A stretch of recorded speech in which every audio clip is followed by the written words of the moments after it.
मातीशी नातं जोडलं आहे आमचं. घाम गाळतो पण आशा कधीच गाळत नाही. शेतकरी फक्त अन्नदाता नाही, तो या देशाचा कणा आहे. पावसाच्या सरींमध्ये डोकं टेकून उभा असतो एक माणूस.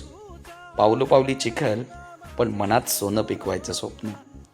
दुसऱ्याच्या घरात 2 वेळचं अन्न पोहोचवण्यासाठी स्वतःच्या पोटाला चीर देणारा हा देव मातीवरचा असतो. जेव्हा आपण बाजारात जातो तेव्हा आपण फक्त भाजी विकत घेतो, पण त्यामागे असते शेतकऱ्याची आशा आणि त्याच्या डोळ्यातलं भविष्य.